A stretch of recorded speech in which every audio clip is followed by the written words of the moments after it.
when the discussion of Balaalo comes, a number of people think that it is just all about segregation.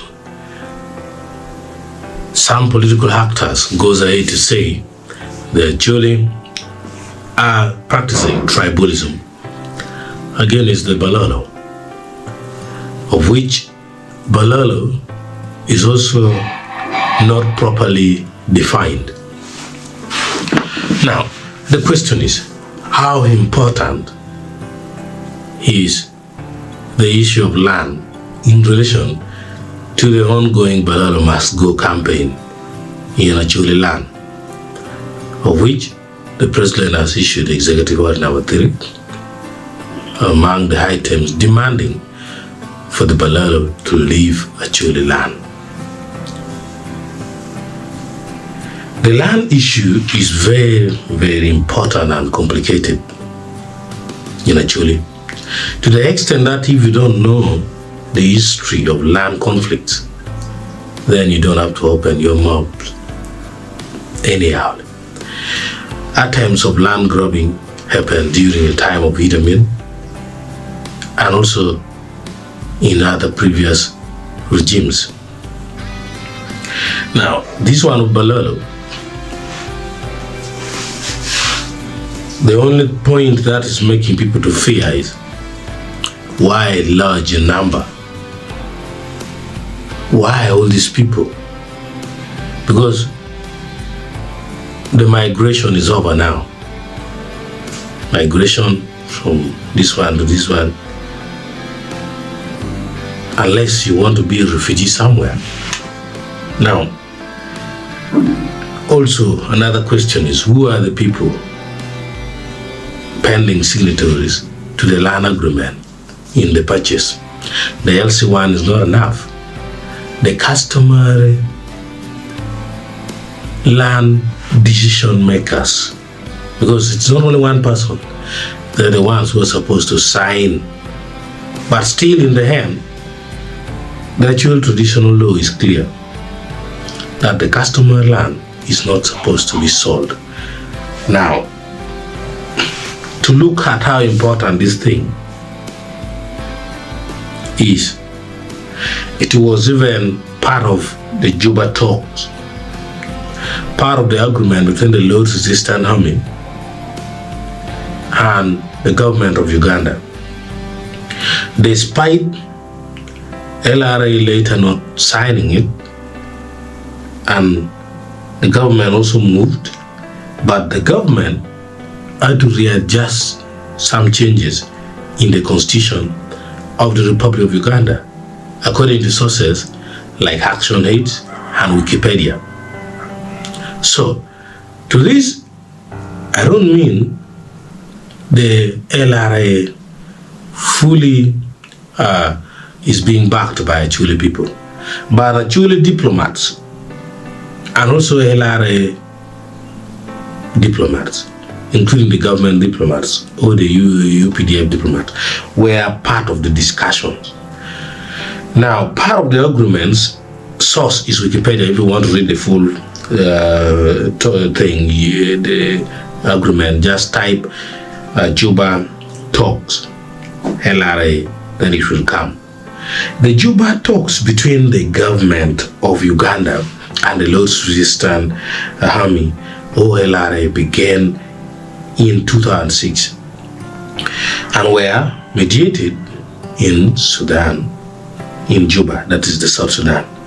One of the key agenda items was agenda item number 4, which is reconciliation and accountability, of which the reconciliation has not yet been done, which included addressing issues related to land in Acholi, sub-region, and other parts of northern Uganda that had been affected by decades of conflict. The discussions on Acholi land focused at majorly 4 points. The first one is return and resettlement of displaced people. We all know the Acholi people have been in internally displaced people's camp, very bad. and the internally displaced people's camp. Still the rebels were attacking, let me call it armed people, were still attacking the Acholi people in IDPs. So these were required ensuring internally displaced persons, that is the IDPs, could return to their ancestral lands. Then the second one is, which now gets to the Balaalo issue. That is where the Juba talks between the LRA and government meets with the Balaalo issue. Protection of customary land rights. The agreement says recognizing and safeguarding traditional land tenure systems in Acholi, where land is held communally or under clan ownership. This includes protection from further constitutional changes regarding land. Imagine this. You see, have you seen how you should just not talk anyhowly on this matter? It requires you to do a lot of research, reflect the future, reflect the past, analyze the present before you open up your mouths. The third one is preventing land grabbing and illegal land allocation. The agreements call for stopping exploitation or land grabbing of land by individuals or authorities during or after the conflict. And according to Jacob Olanya, it is what gave birth to Upper Land Wrangles. Declaring Empire to become a national game reserve, Olanya testified to regretting it. It is there online. We are not in an analog age. We are in a digital age. It's there. Whatever thing I'm saying is not my personal opinion right now. It is there in black and white. We all move with information in our pocket. But at times, we maybe, if I say lazy, I would mean to be harsh.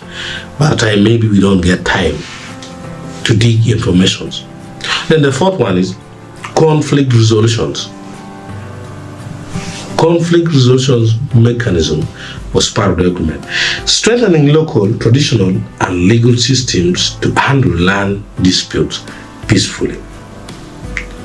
Now, one thing you must remember is ultimately the Juba talks resulted in a final peace agreement known as FPA framework. But the LRA never signed the final agreement.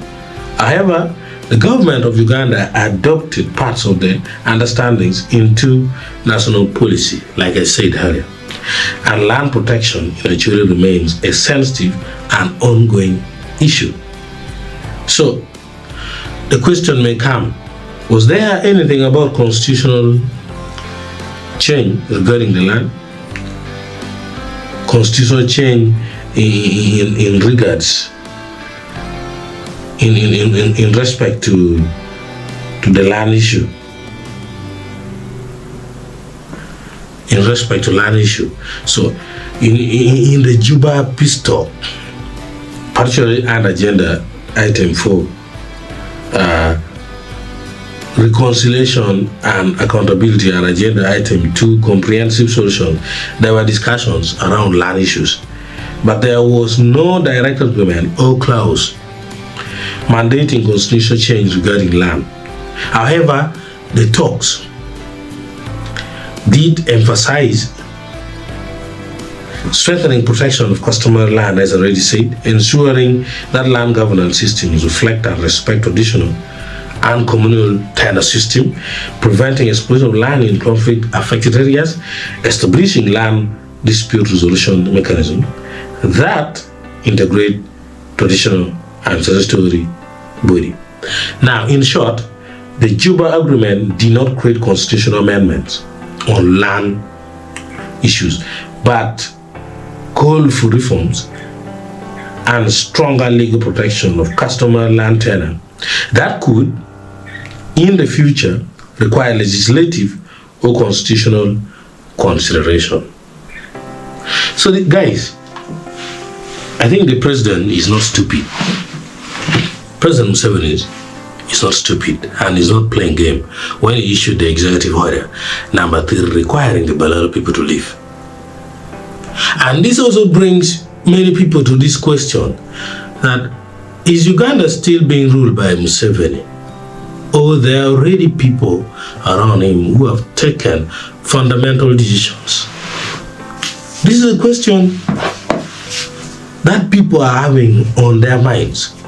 And when we speak up the truth, it doesn't mean that it is now a political opposition. No. It is not like that. And also, when the Acholi people talk about the Balaalo, it doesn't mean that the Acholi people are practicing tribalism. Land, my friend, deep in the village, of people who stayed in war for 20 plus years.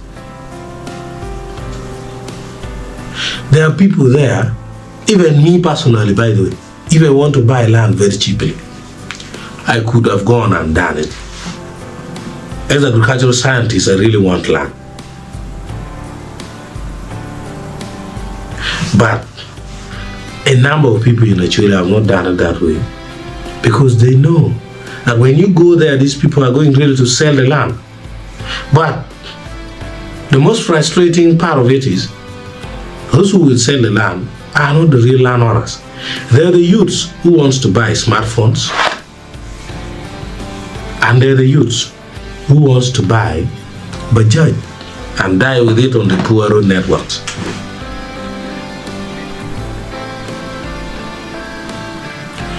Customer land to be sold, there's a lot of bureaucracy involved for customer land to be sold.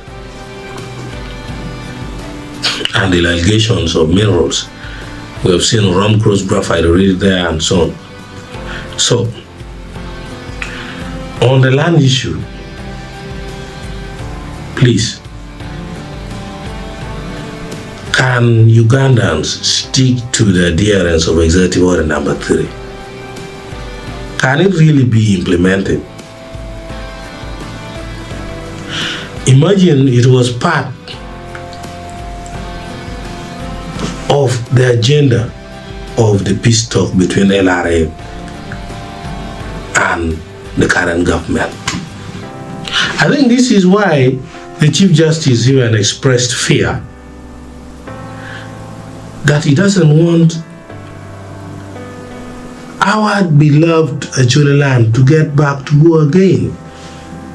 People should have mercy on Acholi.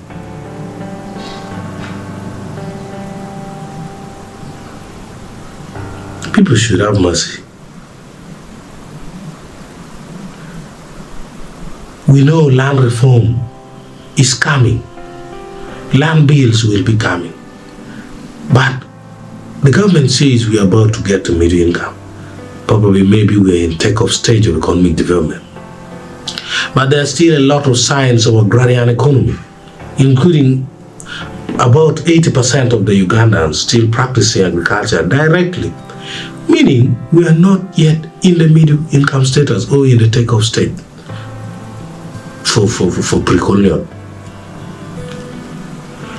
We cannot adopt land reform policies of the countries who are already in the economy of high mass consumption, like the United Kingdom, like Japan, like the United States of America. We cannot.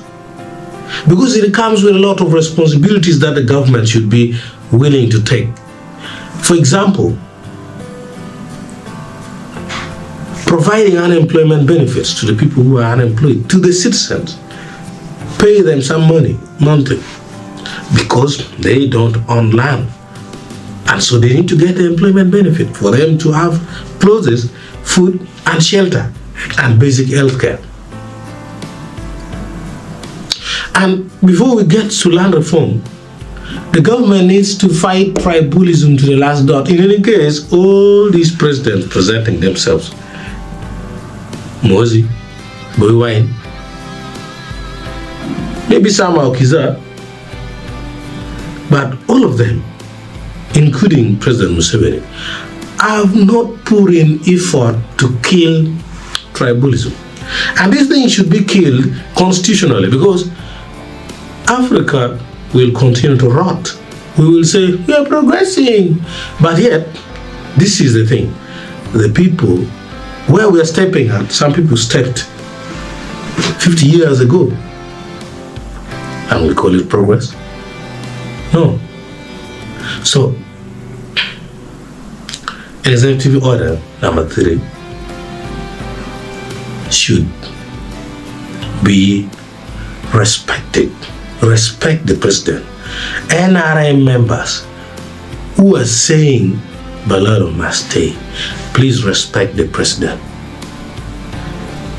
A president cannot just come and say anything for, like, just come out and say, hey, Balaalo go, Balaalo go. Just for saying, just for political benefit. No. It comes from critical analysis.